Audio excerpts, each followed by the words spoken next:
My parents ordered me to convert my dream art studio into a nursery for my sister and her children after her husband abandoned her.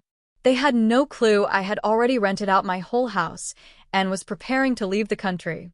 Imagine spending years building your sanctuary, pouring your soul into every corner, only for your family to decide it's simply a waste of space that needs to be taken over. What would you do when the people you trusted most tried to erase your entire existence? The morning light usually painted my studio in shades of hope, illuminating the dust motes dancing like tiny spirits around my latest canvas. But that morning, it felt different. Heavy, almost suffocating, tainted by the incessant buzzing of my phone and the familiar dread settling in my gut. I'm Chloe, and for the past 5 years, this studio has been my sanctuary, my refuge. Every paint-splattered floorboard, every sun-bleached wall, holds a piece of my soul, a chapter of my life. I was just putting the finishing touches on an abstract piece that had already sold for enough to cover 3 months of my mortgage payments. My phone buzzed again, Mom's third call in 10 minutes.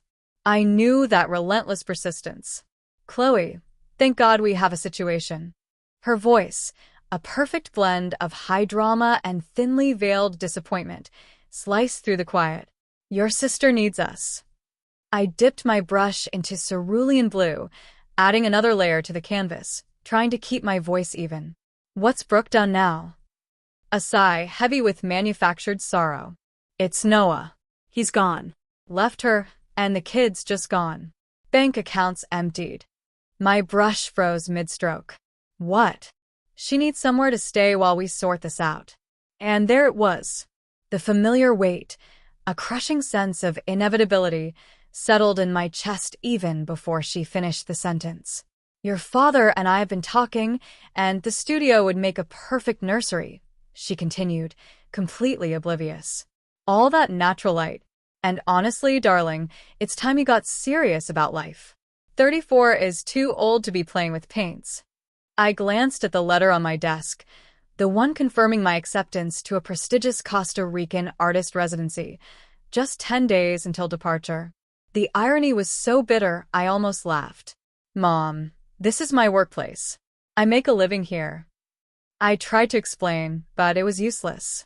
Oh, please. Those little paintings barely cover your expenses. We all know your father helps with the mortgage. I bit back the truth. Dad hadn't contributed a dime since I bought this house 3 years ago. They still thought I was renting. My phone pinged again. A text from Brooke herself.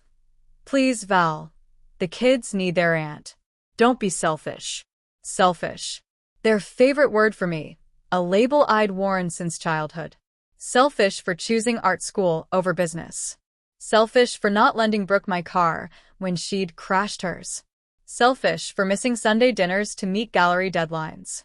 Your sister will be there in an hour, Mom announced, leaving no room for argument. We'll help move your things to the garage. You can store all your... She paused, searching for the right, dismissive word. Supplies there. I walked to the kitchen, my movements deliberate, almost calm, to fill the kettle. Another text buzzed through. This one from the women's creative collective I'd been talking to about leasing the house. They're still interested. Perfect timing. Mom, I said into the phone, a small smile playing at my lips. I'll put the tea on. See you soon. I ended the call and leaned against the counter, imagining their faces when they realized what was coming. They wanted my space? Fine. But they were about to learn what happens when you push an artist too far. The kettle whistled. I pulled out my grandmother's china set, the one Mom always coveted but never got. Might as well make this memorable. My phone lit up with a notification from the airline app. Check-in available for your flight to San Jose. I heard car doors slamming outside. Mom's Mercedes, Dad's BMW. Brooke's voice carrying across the garden, already planning where to put the changing table. They were right on schedule just like always. I smoothed my paint-stained apron and checked my reflection in the window. The woman staring back wasn't the pushover they expected. She was someone else entirely. Someone who had been planning this moment for longer than they knew. The doorbell chimed. I picked up the teapot, arranged perfectly on the antique tray with 4 cups. One for each of them, none for me. They'd need something to hold on to when their world shifted sideways. Coming, I called out, my voice steady and sweet. Let them think I was the same compliant Chloe, ready to sacrifice everything for family harmony. Let them measure my walls and rearrange my life in their heads. I had 10 days to show them exactly how wrong they'd been about me all along. The door opened to their expectant faces. Mom's barely concealed satisfaction. Dad's practiced concern. Brooke's designer sunglasses hiding what I was sure were tactical tears. They filed in like they owned the place, already reaching for the tea I'd prepared. I smiled as I poured, watching steam rise like the plans forming in my mind. So, I said, tell me everything. And they did, not noticing how I didn't touch my phone when it buzzed again. Probably my lawyer confirming the lease paperwork was ready. They didn't see me glance at the clock, counting down the hours until my meeting with the collective. They never did see me, really. But they were about to feel my absence in ways they never imagined. Let the games begin. The light in here is just perfect for the crib, Brooke announced, pacing my studio with the confident stride of someone who had never heard the word no. Her designer heels clicked against the hardwood floors I'd painstakingly restored last summer. We can put the changing table where that easel is. I sat perched on my work stool, watching my sister measure my life with an iPhone app. Her kids, Leo and Ava, were with our parents at the park, probably being promised the moon and stars, just like their mother always was. How long do you think you'll need to stay? I asked, keeping my voice neutral. Brooke pushed her sunglasses up onto her head, revealing red-rimmed eyes. God, Chloe, my husband just abandoned me. I'm not exactly working with a timeline here. Mom swooped in from the kitchen, armed with her third cup of tea. Darling, don't upset your sister. She's been through enough. She turned to me with that familiar look, the one that said I was being difficult again. Chloe, we found some lovely storage units nearby. Very clean, very secure. I thought of the acceptance letter in my desk drawer, of the lease agreement waiting in my email, of the carefully orchestrated exit strategy I'd been piecing together for months. Actually, I said, I have some shows coming up, commissions to finish. Shows? Mom scoffed. You mean those little coffee shop displays? The Hartley Gallery, actually. I didn't bother to mention it was one of the most prestigious contemporary art spaces in the city. They wouldn't care anyway. Oh, please, Brooke interjected, pulling open my supply drawers without asking. You can paint in the garage. It's not like your Picasso. A memory flashed, Brooke ripping up my sketchbook in high school because I wouldn't let her copy my homework. Mom making me apologize for making a fuss about it. My phone buzzed. A text from Dad, called your landlord, Mr. Henderson. He's willing to discuss early lease termination. I almost laughed out loud. They still thought I rented this place. Never bothered to ask how I'd actually bought it 3 years ago. Never questioned where my coffee shop money really went. I need to make some calls, I said, standing up. Work stuff. Mom's voice rose an octave. We're trying to help your sister. It will just take a minute. I stepped into my bedroom, closing the door on their protests. I dialed Scarlett, my former professor and current mentor. They're here, I whispered. Moving in like they own the place. Lease papers are ready, she replied. The collective can move in next week. You sure about this? Through the door, I heard Brooke. This wall color has to go. It's so artistic. Never been more sure, I answered. When I returned, they'd already started a pile of my non-essential supplies, my special order brushes, my reference books, my inspiration board, all deemed unnecessary for their vision of my future. We can convert your bedroom, too, Brooke said casually. Make it a proper playroom. You can take the pull-out couch in the living room. Absolutely not. The words came out sharper than intended. Mom's head snapped up. Chloe, your sister needs... My sister needs therapy. I cut in immediately, regretting the outburst. Not yet. Not time yet. Brooke's face crumpled, right on cue. Mom rushed to comfort her while Dad appeared in the doorway, frowning. Just got off the phone with Mr. Henderson, he said. Your landlord's being difficult about the lease. Says he hasn't heard from you about moving out. I forced my face to remain neutral. Really? How strange. This is ridiculous. Brooke snapped, mascara running perfectly down one cheek. I have nowhere else to go. My children need stability. And they'll have it, I said softly. Just give me a few days to sort things out.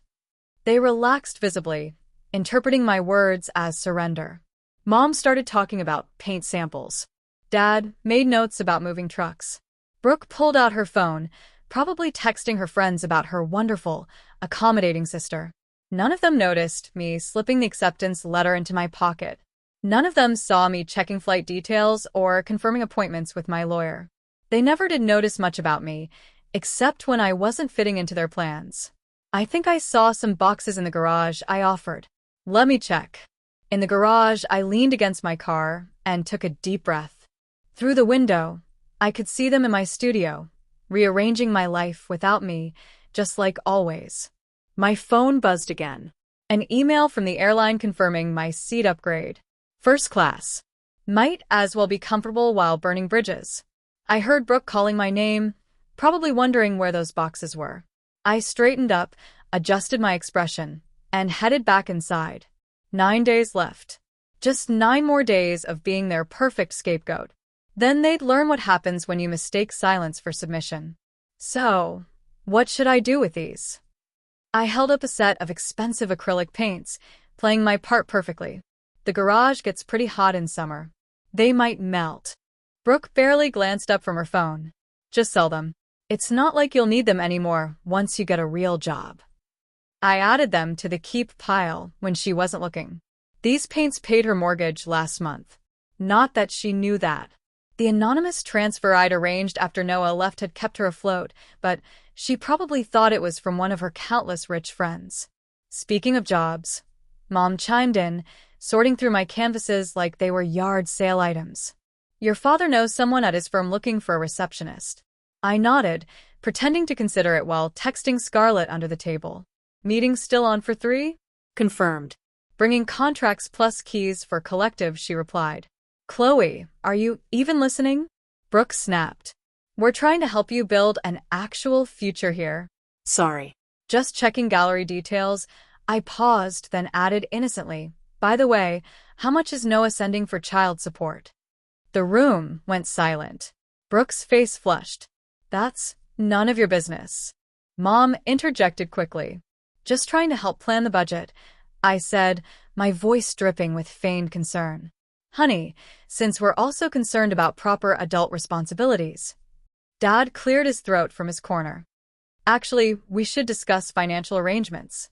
Your mother and I can help with. No need. I cut in. I've got it covered. They exchanged looks, the kind they'd been sharing since I was 12, and announced I wanted to be an artist. The poor, deluded Chloe looks. My phone buzzed again.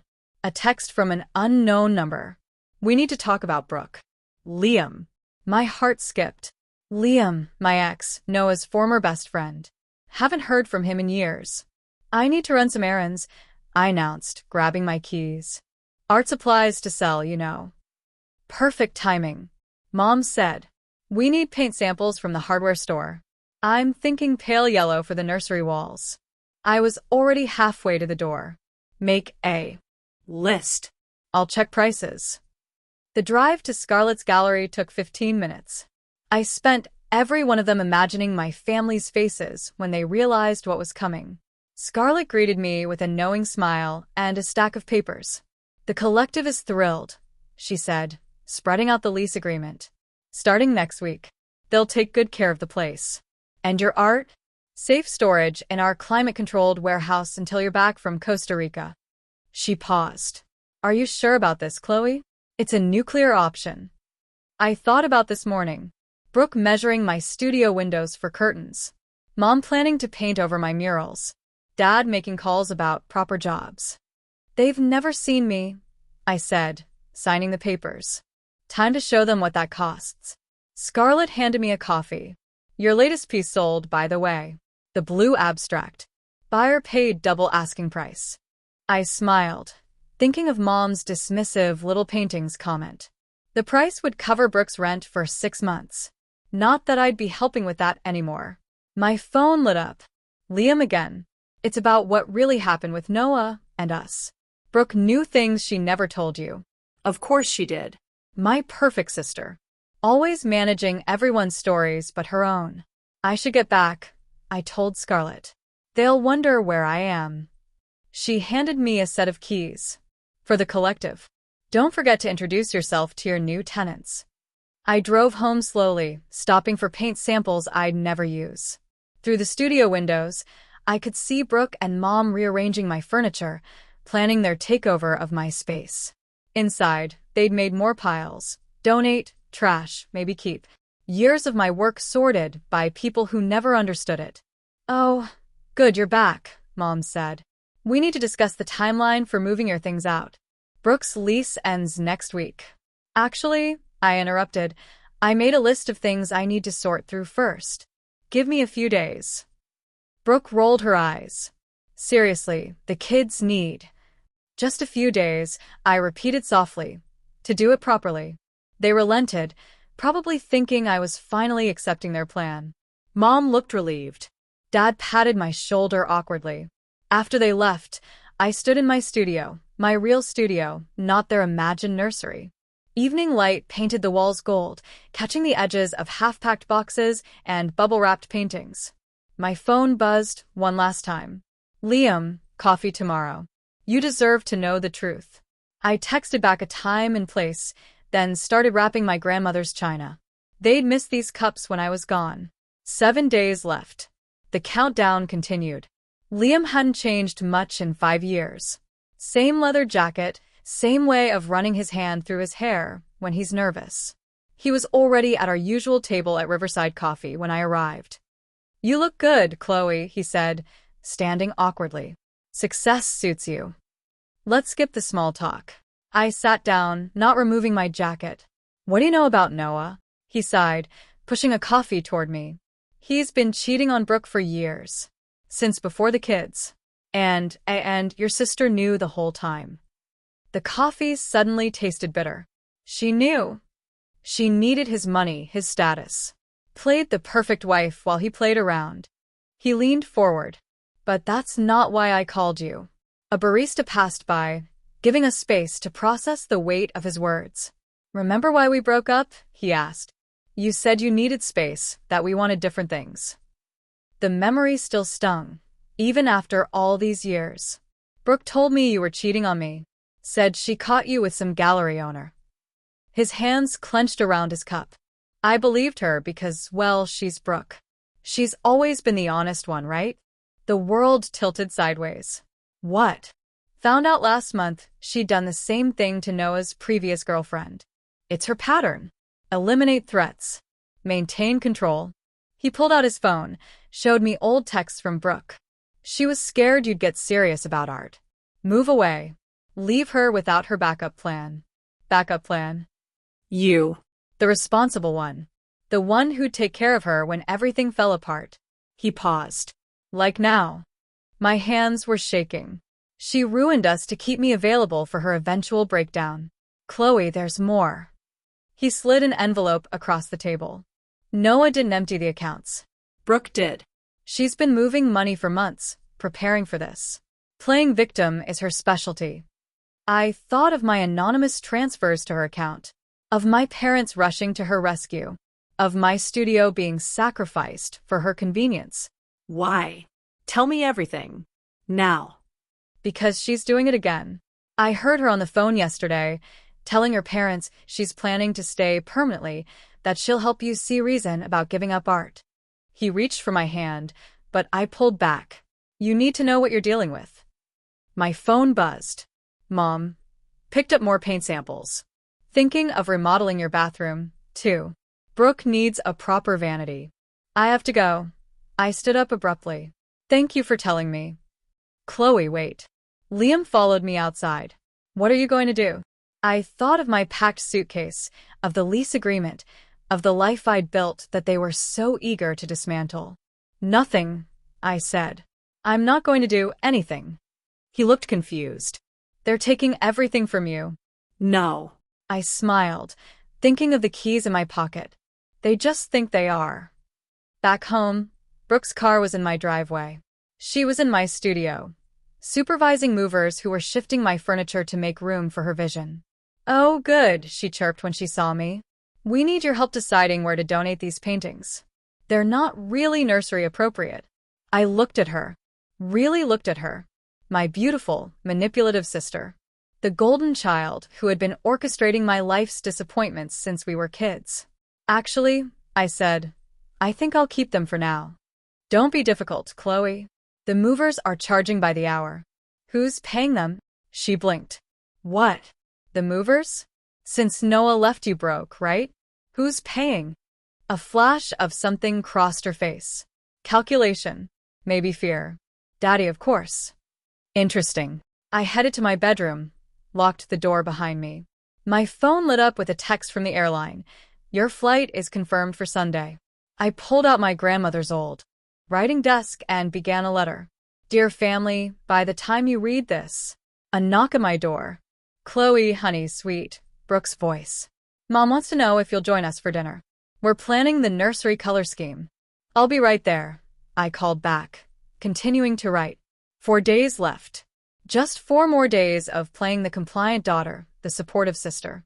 4 days until they learned what happens when you mistake kindness for weakness. I sealed the letter, added it to my go bag, and headed out to dinner. Let them plan their nursery. Let them measure and scheme and rearrange. They thought they were dismantling my life. They didn't realize they were just providing material for my greatest work yet, my disappearing act. My phone buzzed one last time. "Scarlett, collective members want to meet tomorrow. Ready to set the plan in motion?" I text back a single word. "Ready." "What's this?" Brooke waved my journal in the air, her face flushed with anger. "The exit plan? You're planning to abandon us." I kept my voice steady, though my heart raced. "You went through my things?" "Of course I did. You've been acting weird for days." She thrust the journal at them. Show them how selfish you really are." Mom and Dad burst through the studio door, probably drawn by Brooke's rising voice. "What's going on?" Mom demanded. I watched their faces as they read. Dad's turned red. Mom's crumpled in familiar disappointment. "You accepted this without consulting us?" Dad's voice shook. "Without considering your sister's situation?" "My situation?" I laughed, and it sounded foreign even to me. "You mean my career? My home? My life?" "Don't be dramatic," Mom cut in. "This isn't about you. Brooke always needs something." I interrupted. "And I'm always expected to provide it. Because that's what family does." Brooke shrieked. "But you wouldn't know about that, would you? Too busy with your little paintings to care about anyone else." I thought of the anonymous payments, of the times I'd watched her kids so she could network with Noah's colleagues, of every sacrifice they'd never noticed. "You know what's interesting?" I said, keeping my voice low. "None of you ever asked how I bought this house." They paused, confused by the change in topic. "What are you talking about?" Dad frowned. "You rent from Mr. Henderson." "No," I said, a slow, deliberate smile spreading across my face. "I bought it 3 years ago with my little paintings money." I turned to Brooke. "The same money that mysteriously appeared in your account last month when Noah left." Her face paled. "I don't know what else is interesting. How you knew exactly when to tell Liam I was cheating on him right before my first international show. The one that would have taken me away from being your backup plan." "That's ancient history," she stammered. "And he's lying, like you lied about Noah's affairs, about the money you've been hiding." Mom stepped between us. "Stop this nonsense. Your sister is going through a divorce. A divorce she orchestrated." I cut in. "But you'll never see that, will you? Because Brooke's the victim. Brooke's the golden child. Brooke needs the studio, the house, my life." "You're being hysterical," Dad said. "This isn't like you." "No," I replied, a cold certainty in my voice. "This is exactly like me. You just never bothered to notice." I pulled out my phone, dialed a number on speaker. "Hello." Scarlett's voice filled the room. "Chloe, the collective's here. We're ready when you are."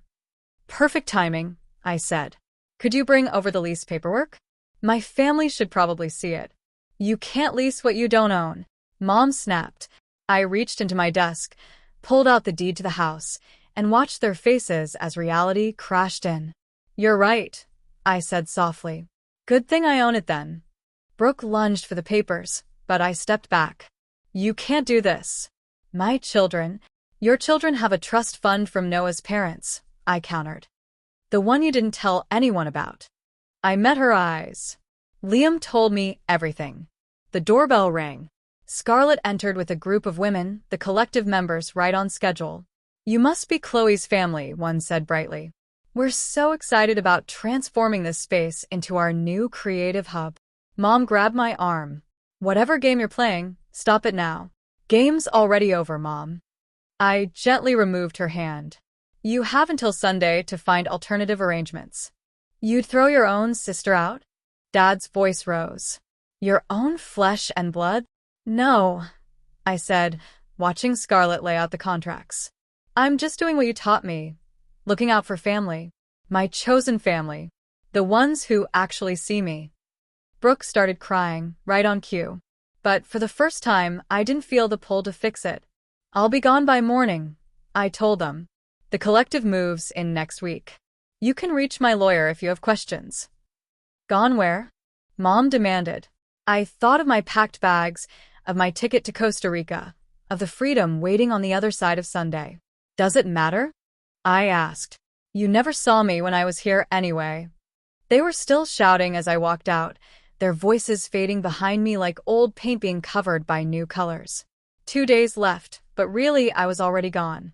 My phone buzzed with a final text from Liam. Proud of you. For the first time in years, I was 2. The moving truck arrived at exactly 9 a.m. on Sunday.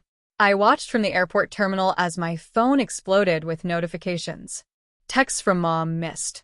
Calls from Dad, voice messages from Brooke, each one more desperate than the last. A video call came through from Scarlett. I answered to see chaos unfolding in my driveway. You're missing quite a show, she said, turning the camera. Brooke stood in her designer dress, blocking the movers with her body. This is my sister's house. You can't just... Actually, one of the collective members held up the lease. It's our house for the next 12 months. Legally binding contract. Mom's Mercedes screeched into the driveway. She jumped out, still in her church clothes. Where is she? Where's Chloe? Probably on her way to her flight, Scarlett answered calmly, as she informed you all last week. Flight. Dad appeared, face red. What flight? The collective began moving in their equipment, easels, supplies, furniture, professional, efficient, unstoppable, like a wave washing away footprints in the sand. This is ridiculous, Brooke screamed. I have children. We have nowhere to go. That's not true, another collective member said. According to these bank statements, she waved a folder, you have quite a healthy savings account, plus that lovely condo in your name. Brooke's face went white. The secret account, the one she thought no one knew about. How did you... she started. Your sister's lawyer is very thorough, Scarlett explained. Had to be, for insurance purposes. My boarding call echoed through the terminal. First class to San Jose, now boarding. Wait. Mom grabbed the phone from Scarlett. Chloe, baby, please. We can talk about this. Check the studio door, I said quietly. I left you something. The camera shook as they rushed to the studio. There. Taped to the door was a sealed envelope. Should I stay on the line? Scarlett asked. No need. I've seen enough. I ended the call, but not before I heard the envelope being torn open. Inside, they'd find 3 things.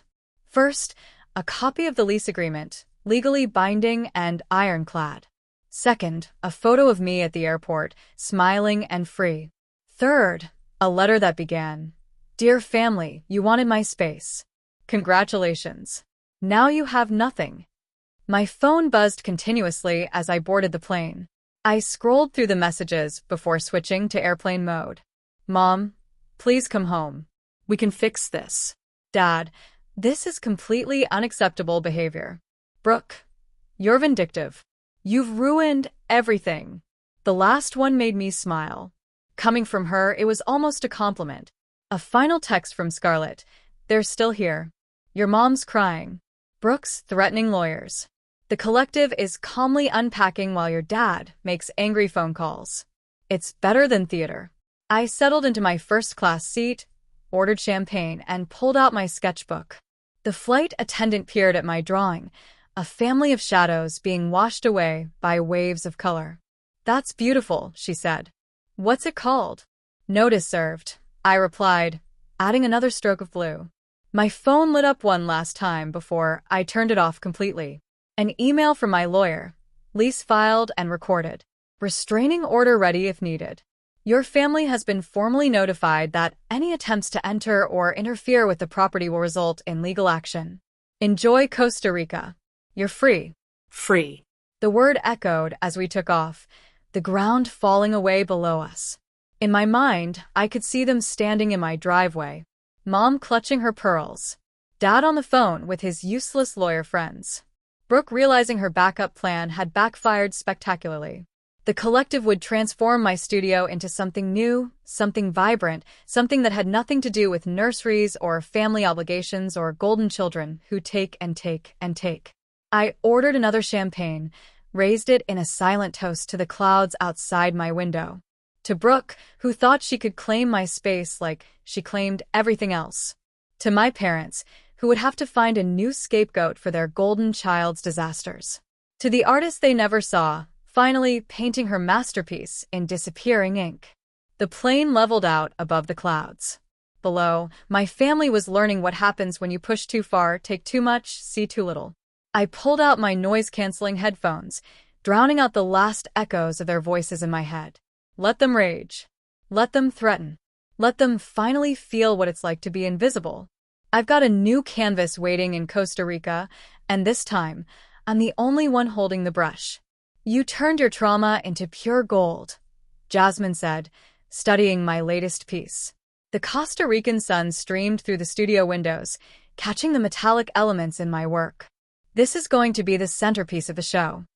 3 months had passed since I left my family standing in that driveway. 3 months of peace, creativity, and healing in this tropical artist haven. The gallery director wants to know the title, she continued, snapping photos for the exhibition catalog.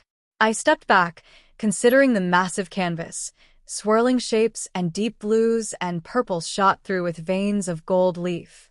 At its center, a hollow space in the perfect dimensions of my old studio. Inheritance, I decided. I'm calling it inheritance. My phone chimed. The first time I'd allowed notifications in weeks. An email from Scarlett. You might want to see this. Your sister's meltdown has gone viral. Attached was a link to a local news website. The headline made my stomach drop. Local woman claims artist's sister abandoned family. Truth reveals different story. Oh God, I muttered, clicking the link. Jasmine read over my shoulder as comments poured in. Wait. The abandoned sister had a secret condo and savings account while crying homeless? Who tries to steal their siblings' house and business? Found the golden child's Instagram. Years of bragging about wealth while her sister was actually paying her bills anonymously. The parents are just as bad. Who sides with a lying manipulator over their other kid? I scrolled through hundreds of similar comments, my hands shaking. Looks like your sister tried to play victim on social media, Jasmine observed. It backfired spectacularly. My phone buzzed again. An email from Mom. How could you let this happen? Your sister is devastated. Her reputation is ruined. The country club is gossiping. Please come home and fix this. Delete. Another from Dad. This public humiliation is unacceptable. Your sister's children are suffering. Their friends' parents are asking questions. Delete. You okay? Jasmine squeezed my shoulder. Actually, yes. I put my phone down. For the first time, I really was. The studio door opened and Elena, the residency director, burst in. Chloe, amazing news. The International Gallery Association wants your show. All of it. They're offering a world tour. My heart stopped. World tour. 6 countries starting. With Paris. She handed me the official letter. They're calling your work a revolutionary exploration of family dynamics and emotional liberation. The advance alone is more than most artists see in years. I thought of my family's dismissal of my little paintings, of Mom's suggestion that I become a receptionist, of Brooke measuring my studio for her nursery. There's more, Elena continued. That blog post about your story is being optioned for a book deal. People are calling it a perfect example of quiet revenge and karmic justice.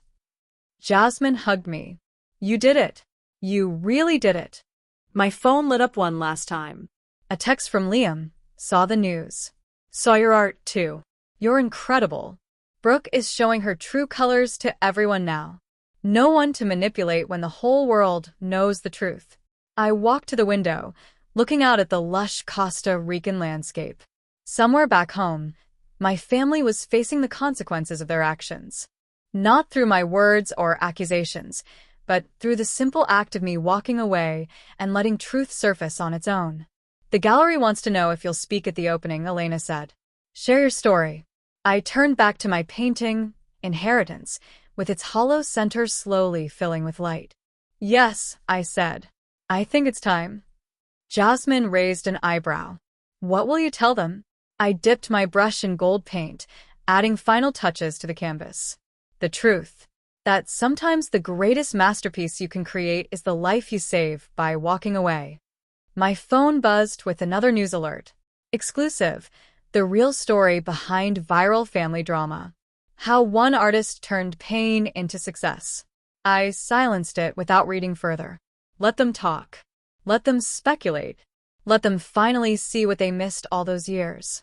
I had paintings to finish. A world tour to plan. A life to live. And somewhere in my old studio, now filled with creative energy and genuine art, the last traces of my family's control were being painted over one brushstroke at a time. Ready for the photographer? Elena asked. The exhibition catalog needs your portrait. I stood before my work, brush in hand, smiled genuine and free. Ready, I said. I've never been more ready. The Paris gallery buzzed with anticipation. Through the glass doors, I could see the lines stretching around the block. Critics, collectors, and art lovers, all here for my exhibition opening. 5 minutes, Elena whispered, adjusting my collar. Are you ready? Before I could answer, my phone lit up. Scarlett. Turn on the news now. Elena pulled it up on her tablet. A familiar face filled the screen. Noah, Brooke's ex-husband, standing on courthouse steps. After reviewing evidence of financial manipulation and parental alienation, he announced, the court has granted me full custody of our children. The camera panned to Brooke being led to a police car. White-collar fraud charges, the ticker read. The secret accounts weren't so secret anymore. Your sister's going to jail, Elena said softly. No, I corrected her. She's finally facing consequences. The gallery doors opened. People flooded in, moving from piece to piece. I heard gasps at Inheritance, now valued at more than my parents' house. A familiar figure caught my eye. Liam, looking sharp in a suit, studying my work with pride. Couldn't miss this, he said when I approached. It's beautiful, Chloe. All of it. Even the ugly parts. Especially those. He handed me a newspaper. Speaking of which, the headline read, Local business, mogul steps down amid scandal. Below, a photo of my father leaving his office, head down. The fraud investigation into Brooke revealed some creative accounting at his firm, Liam explained. He's been covering up her schemes for years. The gallery director signaled. Time for my speech. I took the podium, facing the crowd of eager faces. Cameras flashed. Critics leaned forward. People ask why I paint hollow spaces. I began. Empty rooms, missing pieces, negative space filled with gold. They ask what I'm trying to say. A movement at the back caught my eye. Mom slipped in, looking smaller than I'd ever seen her. No designer clothes today. No perfect makeup. The truth is, I continued, sometimes the most valuable thing we own is the courage to leave space empty. To resist filling it with other people's expectations. Mom's eyes met mine. For once, she was the one who looked away first. My family wanted me to trade my dreams for diapers, I said, watching her flinch. Instead, I framed their demands and turned them into art. Every dismissal became a brushstroke. Every manipulation became color. The crowd murmured appreciation, moving closer. They say success is the best revenge. I paused, letting the words hang. But I disagree. The best revenge is living truthfully, even when the truth hurts. After the speech, Mom approached. She was holding a familiar envelope, my last letter, worn from repeated reading. Your father's firm is finished, she said quietly. The country club rescinded our membership. Brooke's children, she trailed off, are better off with Noah. I finished, away from the manipulation.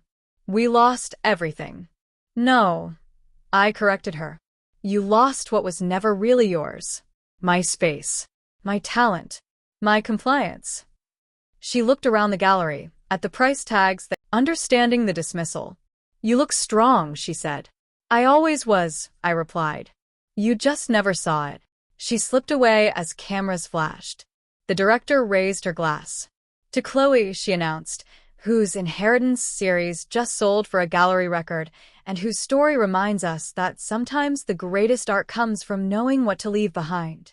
I raised my glass, catching Liam's proud smile, Elena's knowing nod, Scarlett's thumbs up from the back. My phone buzzed one last time. A message from the Women's Collective, now thriving in my old studio. Your space is filled with light and creation, just like you wanted. Just like you deserved. I looked around at my work, at the hollow spaces now filled with gold, at the shadows transformed into light, at the truth painted in colors too bright to ignore. They wanted me to trade my dreams for diapers. Instead, I turned their demands into my masterpiece. And now the whole world can see exactly what they missed. I raised my glass higher, toasting not to success or revenge, but to the empty spaces I refused to fill. Sometimes the most beautiful art comes from knowing exactly what to leave behind. And sometimes the greatest inheritance is the life you choose for yourself. I raised my glass higher, catching Liam's proud smile across the crowded room, Elena's knowing nod, Scarlett's thumbs up from the back. The clinking of champagne glasses, the buzz of conversation. It was overwhelming, exhilarating. This wasn't just an art opening. It was a coronation, a reclamation. My Inheritance series, those canvases born from pain and defiance, now commanded attention, respect, and a price tag that felt utterly surreal. The world, or at least this corner of the art world, was finally seeing me. But even amidst the triumph, a strange quiet settled within me. It wasn't sadness or regret, but a profound stillness.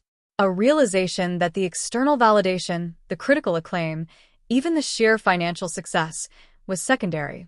The real victory had been won in the solitude of my studio, in the silent decision to choose myself. Liam navigated through the throng, his eyes never leaving mine.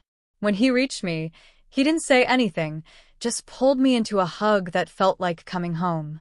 It was firm, comforting, and utterly devoid of the past's awkwardness. You are magnificent, he whispered, pulling back just enough to look into my eyes. His gaze held a depth I hadn't seen in years. Understanding, pride, and something else, something tender and hopeful. Truly magnificent. I just smiled, a genuine, unburdened smile that felt new on my face. Elena, my residency director, ever the pragmatist, was already at my side. Chloe, darling, the sales are incredible. The Guggenheim director just expressed interest in the full series for their New York show next year. My head spun. Guggenheim, New York. It was more than I could have ever dreamed. Scarlett, my mentor and now my gallery representative, joined us, a triumphant glint in her eyes. We're scheduling interviews, Chloe. Everyone wants a piece of your story. And that was the double-edged sword. My story wasn't just about art anymore. It was about the family drama that had erupted publicly, the viral meltdown, Brooke's arrest, Dad's scandal. It was about the quiet revenge and karmic justice that had captured the internet's imagination.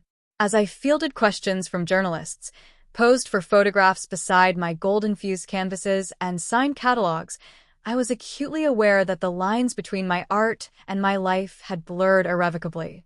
Mom. She was still there, alone, diminished figure hovering near the edge of the crowd, clutching that worn envelope, my letter. She hadn't left after my speech. Her eyes, usually so sharp and critical, now held a lost, vacant quality. A pang, not of pity, but of profound detachment, moved through me. She had been the architect of so much of my self-doubt, but now, stripped of her social standing, her perfectly curated world in tatters, she was just a woman, alone in a crowded room. Later, as the gallery began to clear, Mom approached me again, her voice barely a whisper. "Your father's firm is finished. The country club, they rescinded our membership." Her eyes were red-rimmed, not from tears, but from exhaustion, from the sheer weight of her unraveling life. Brooke's children, she trailed off, unable to voice the truth, are better off with Noah, away from the manipulation. I finished for her, my voice calm, steady. I saw a flicker of surprise, perhaps even resentment, at my composure. "We lost everything," she pleaded, a desperate tremor in her voice. "No," I corrected her. "You lost what was never really yours." My space. My talent. My compliance. She looked around the gallery, at the price tags that could buy several houses, at the critics scribbling rave reviews, at the life she tried to dismiss as childish dreams. "I'm sorry," she whispered. The words hung in the air, a fragile, unfamiliar sound. "I don't expect forgiveness." "Good." I cut in, because that's not why I'm here. I'm here because I chose myself. Finally. The gallery director, sensing the end of a private conversation, approached with a champagne bottle. "They're ready for the toast." Mom stepped back, understanding the dismissal. "You look strong," she said.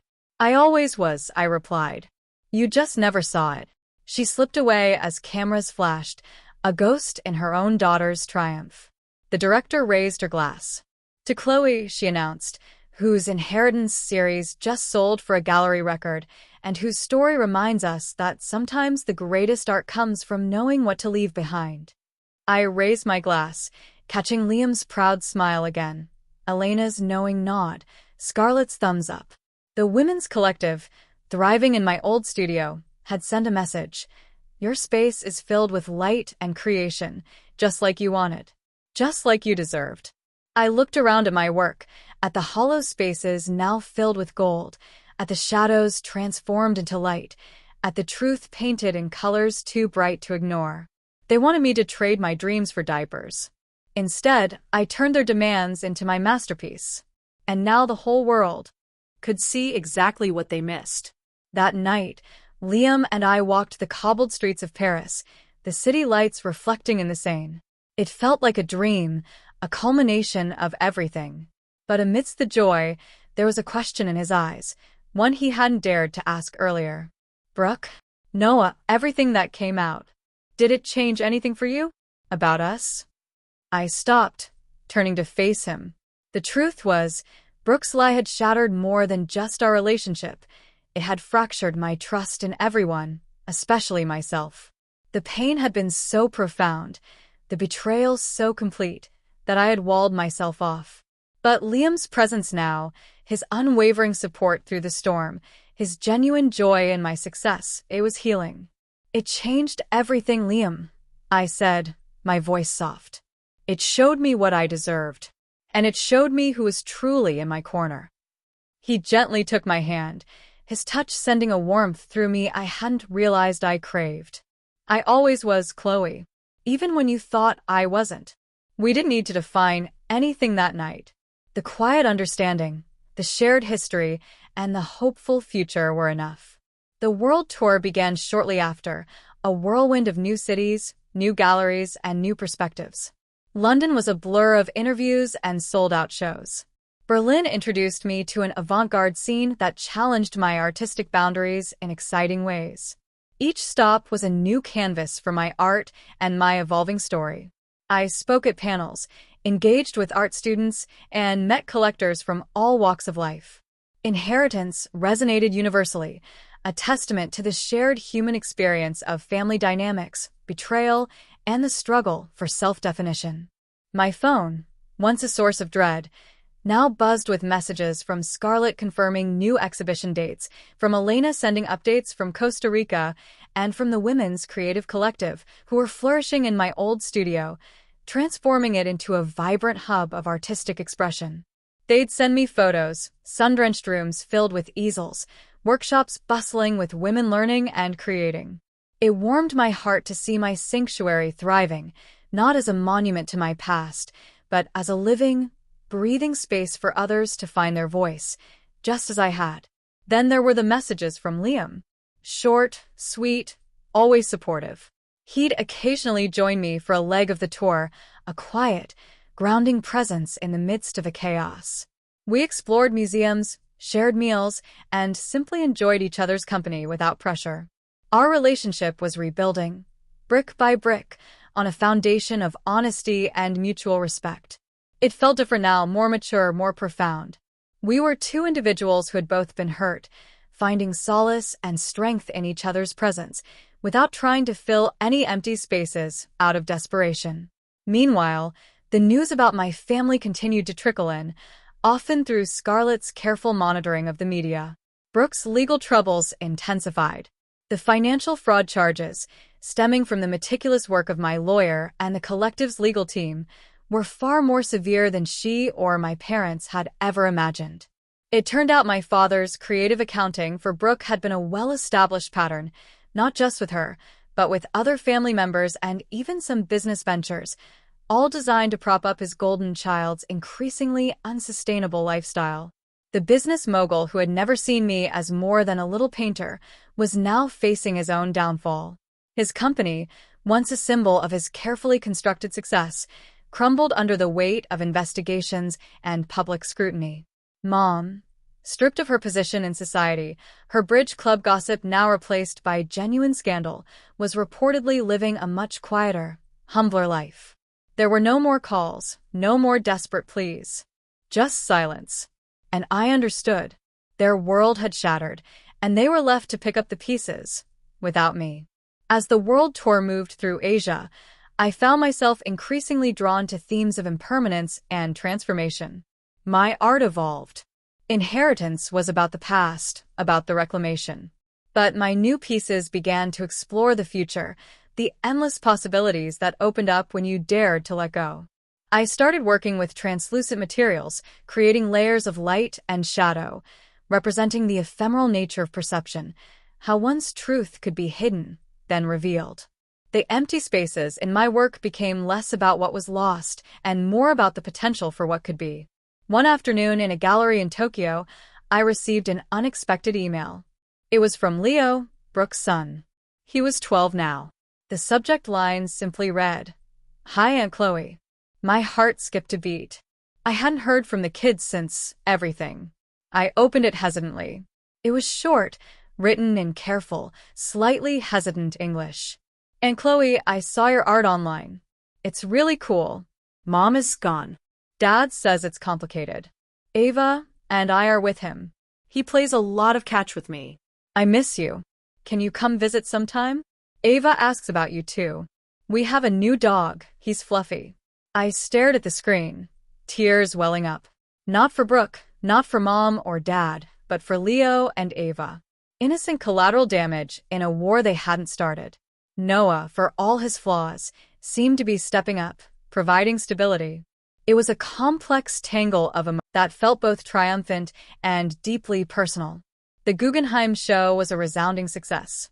Critics hailed my work as a fresh, powerful voice in contemporary art.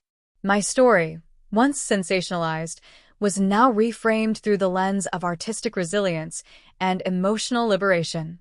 I was invited to give a keynote address at a major art conference, sharing my journey not as a victim, but as a survivor, an artist who found her truth in the fire. Liam was there, of course, a constant, loving presence. He stood backstage as I walked out onto the brightly lit stage, his eyes full of pride. And I knew, then, that my empty space wasn't just filled with gold, it was filled with genuine connection, with a love that had weathered the storm and emerged stronger. Our story, too, had been an inheritance, a difficult past redeemed by a hopeful future. During a break between events, I finally flew back to Costa Rica. Leo and Ava met me at the airport, their faces alight with excitement. They were a little older, a little wiser, but still full of that childhood wonder. We spent weeks exploring the jungle, swimming in the ocean, and yes, painting. I saw Brooke in Leo's bright, inquisitive eyes sometimes, but I also saw a kindness, a sensitivity that was all his own. And in Ava, with her fierce independence and joyful spirit, I saw a flicker of myself, a spark that I hoped to nurture, to protect. One evening, as the sun dipped below the horizon, painting the sky in a riot of orange and purple, I sat on the beach with Leo and Ava, listening to the gentle roar of the waves. Leo was showing me a painting he'd made, a vibrant, messy abstract of the jungle. "Aunt Chloe," he said, looking up at me, "Mom says art is just playing. She says it's not a real job." Ava chimed in, "Yeah, she says you just play with paints." I smiled, a gentle, knowing smile. "Well, Leo, Ava," I began, looking out at the endless ocean, "some people see the world in very narrow ways. They think only certain things have value, certain jobs, certain lives. But art, true art, is about seeing the world differently. It's about finding your own truth and expressing it, no matter what anyone else says." I paused, gathering my thoughts. It's about having the courage to create something new, something that comes from inside you, even if it doesn't fit into someone else's box. I squeezed Leo's shoulder. "And that, my loves, is the real job. The most important job you'll ever have." They looked at me, their eyes wide and thoughtful, absorbing my words. The tour eventually concluded, but my journey was far from over. I returned to my primary studio in Costa Rica, to the sounds of the jungle and the constant inspiration of nature. My art continued to evolve, and my life settled into a rhythm that felt profoundly right. I had found my voice, my space, my purpose. I had built a chosen family of colleagues, friends, and the children I cherished. Liam and I were building a beautiful life together, not rushed, not forced, but organically, authentically. Brooke eventually served her time. Dad faced his consequences, and Mom navigated her new reality. I never sought reconciliation, nor did they. The wounds were too deep, the lessons too stark. My inheritance had not been material wealth or familial approval, but the profound realization that true freedom lay in the courage to walk away from what no longer served me and to build a life on my own terms. My old studio, once a battleground, was now a beacon of creative freedom, thanks to the Women's Collective. My art was celebrated globally, a testament to turning pain into purpose. Looking back, I understood that the empty spaces in my art and in my life were not voids to be filled, but canvases awaiting creation. They were reminders that true growth often comes from subtraction, from shedding the expectations and burdens of others. My greatest masterpiece wasn't a painting, it was the life I had meticulously, painfully, and joyfully painted for myself. So, here I am, Chloe, standing at the precipice of a new chapter, brush in hand, ready for whatever comes next. I've learned that sometimes the most revolutionary act is simply to be yourself, unapologetically and completely. And that, my friends, is an inheritance more precious than gold. What about you? Have you ever had to reclaim your own space, your own truth, from expectations or demands that tried to define you? What did you discover in those empty spaces you bravely created? Share your stories below. I'm here, and I'm listening.